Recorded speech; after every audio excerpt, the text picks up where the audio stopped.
The grind continues for my preseason prediction videos. Today's out-of-conference game is going to be Oregon at Ohio State. I'm going to predict the game and then the season predictions for Oregon at Ohio State. Here we go.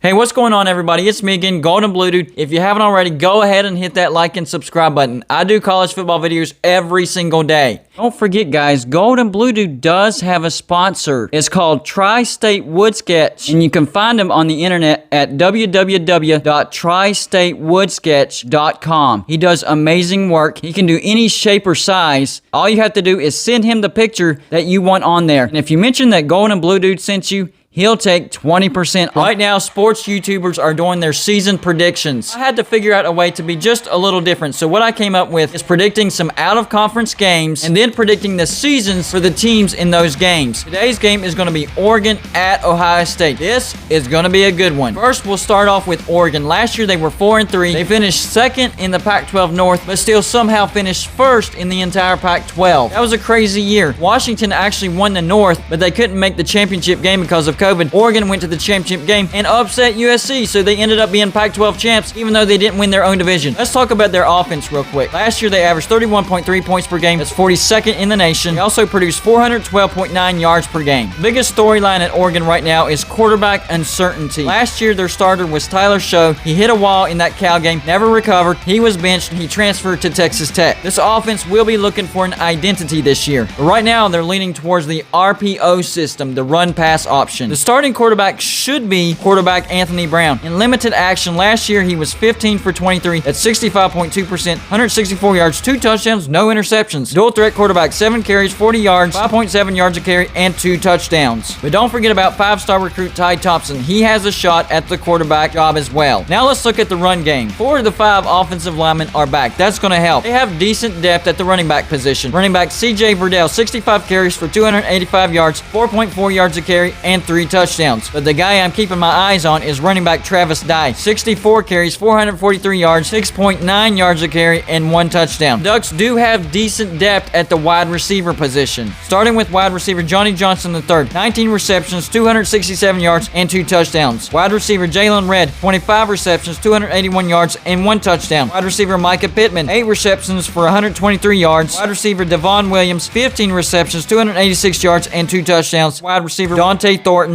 The Ducks also have some good depth at the tight end position. Talented, but very, very young. 4-star recruit DJ Johnson, 4-star recruit Terrence Ferguson, 4-star recruit Maliki Matavo. I think their offense is a work in progress, and if they can figure out that quarterback situation, it might be a good offense. Now let's look at the Ducks defense. Last year, they allowed 28.3 points per game. That's 59th in the nation, not very good, and allowed 405.9 yards per game. The front 7 might actually be the strength of this defense, starting with the defensive line. Defensive end Kayvon Thibodeau, 42 tackles, 25 by himself, 3 sacks, and 3 pass deflections. Defensive tackle Popo Mave, 12 tackles, 5 by himself, and defensive tackle Brandon Dorless, 14 tackles, 7 by himself, 1 sack, and 1 pass deflection. Here's the linebacking core. Linebacker Mace Funa, 35 tackles, 25 by himself. Linebacker Isaac Slade Matasha, 49 tackles, 26 by himself, 1 sack, and 5 pass deflections. Linebacker Noah Sewell, 48 tackles, 28 by himself, 2 sacks, and 1 forced fumble. And linebacker Adrian Jackson, 4 tackles and 1 sack. So they do have a pretty good front 7. A little young, but very talented. Oregon does have a decent, experienced secondary, but it does have some room for improvement, starting with the cornerbacks. Cornerback DJ James, 16 tackles, 12 by himself, 1 pass deflection. Cornerback Michael Wright, 27 tackles, 19 by himself, and 9 pass deflections. Defensive back Jamal Hill, 24 tackles, 14 by himself, 2 interceptions, and 4 pass deflections. Strong safety Jordan Happel, 30 tackles, 17 by himself, 1 interception, which he returned for a touchdown. And free safety Verone McKinley III, 46 tackles, 24 by himself, 1 interception, 2 pass deflections, 1 forced fumble. Oregon does have a decent secondary. They just need to be a little bit more consistent. Let's take a look at Oregon's 2021 football schedule. First up, Fresno State at home. I think that's a win. Then that road trip to Ohio State. I will predict that here in just a minute. Home game against Stony Brook, win. A home game against Arizona, win. At Stanford, I think this is a tricky road game. Stanford is much improved. Last year they finished the season 4-2. I think this is a loss for the Ducks. Then their bye week. Then they get a home game game against Cal. Win. At UCLA. I went back and forth on this. I think Oregon is just a little bit better of a team than UCLA. I'll give them a win. You get Colorado at home. That's a win. Colorado isn't going to have a good defense at all. After that, a road trip to Washington. That's a tough road game. I have that as a loss for Oregon. In a home game against Washington State, and then a road trip to Utah. That's my wild card in the Pac-12, and that is a very tough place to play. I think Oregon drops a loss in this game. And they finish off the season with the revenge game against Oregon State at home. I think they get the job done with the win. So depending on that Ohio State game, I have Oregon going either 9-3 or 8-4. Now let's talk about Ohio State. Last year, Ohio State finished 7-1, first in the Big Ten. They got all the way to the national championship, just like everybody else. They got dismantled by Alabama. First, their offense. I think this offense does have explosive capabilities, but there are many key losses. They lost quarterback Justin Fields, running back Trey Sermon. That dude was amazing. They also lost their starting center and their starting offensive guard. The crazy thing is, this is the first time in 50 years that a quarterback for Ohio State will start without having already attempted a collegiate pass. Here's the quarterback battle. The odds-on favor is quarterback C.J. Stroud, but don't forget about quarterback Jack Miller III and the wild card, quarterback Kyle McCord. 3 of the 5 starters from last year's offensive line will be back. I think Ohio State will be stronger in the running game than the passing game this year. They have a great running back stable. Running back Master Teague III, 104 carries, 514 yards, 4.9 yards a carry, and 8 touchdowns. Running back Meehan Williams, 10 carries, 64 yards, 6.4 yards a carry. Don't forget about 5-star recruit running back Travion Henderson and 4-star recruit running back Evan Pryor. Ohio State is filthy deep at the wide receiver position. It starts with wide receiver Chris Olave, 50 receptions for 729 yards and 7 touchdowns. Wide receiver Garrett Wilson, 43 receptions for 723 yards and 6 touchdowns. Wide receiver Julian Fleming, 7 receptions for 74 yards. Wide receiver Jackson Smith Nigba, 10 receptions, 49 yards and 1 touchdown. And don't forget about 4-star recruit wide receiver Marvin Harrison Jr. Also have a talented tight end, Jeremy Ruckert, 13 receptions for 151 yards and 5 touchdowns. So I do think the Buckeyes will have a good offense this year. I just don't think it will be elite like it was last year. Now let's look at their defense. Last year they allowed 25.8 points per game. That's 43rd in the nation, and they allowed 401.9 yards per game. But they do have several key losses. Linebacker Burren Browning, linebacker Tuff Borland, linebacker Pete Warner, and also Tommy Tagoa and Jonathan Cooper. So there's a lot of big shoes to fill on the defense. Let's look at their front 7 first. Defensive tackle Haskell Garrett, 20 tackles, 12 by himself, 2 sacks, 1 interception, which he actually returned for a touchdown, 1 pass deflection. Defensive tackle Taron Vincent, 7 tackles and a half a sack. Defensive end Tyreek Smith, 8 tackles, 6 by himself, 1 sack, 1 pass deflection. Defensive end Zach Harrison, 14 tackles, 6 by himself, 2 sacks, and 2 pass deflections. Linebacker Kayvon Pope, 2 tackles, 1 by himself. Linebacker Craig Young, 4 tackles. Ohio State also has high expectations for linebacker Dallas Gant. And linebacker Taraja Mitchell, 6 tackles, 3 by himself, and 1 pass deflection. So this is going to be a young linebacking core, but I do think they have talent.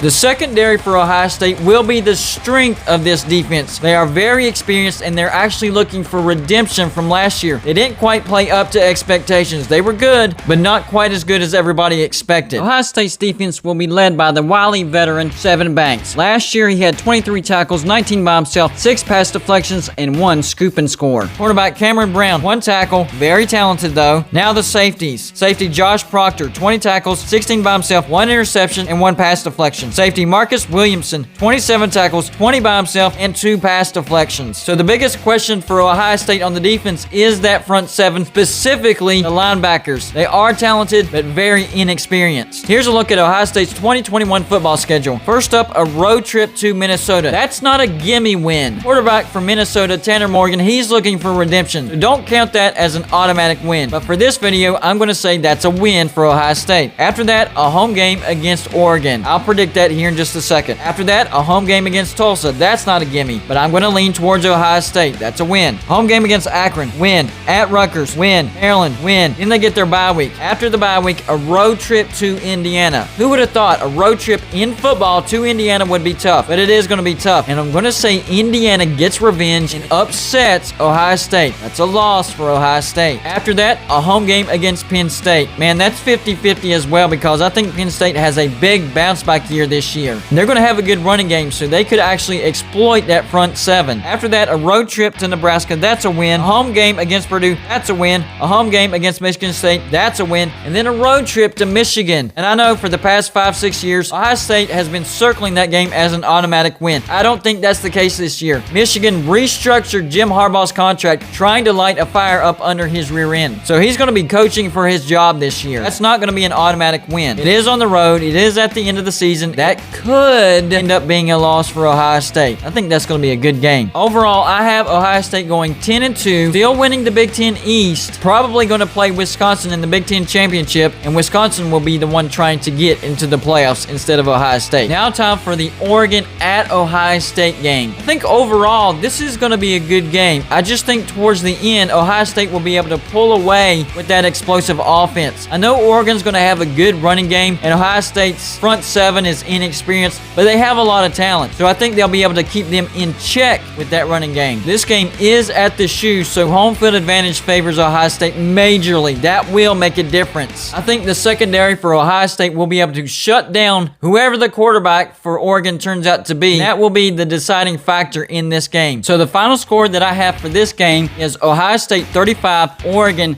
24. I think Ohio State pulls a little bit away at the end of the game. So overall, I have Oregon going 8-4 and Ohio State going 10-2. That's all I got for you for this show. Like and subscribe if you haven't already, and I'll see you on my next show.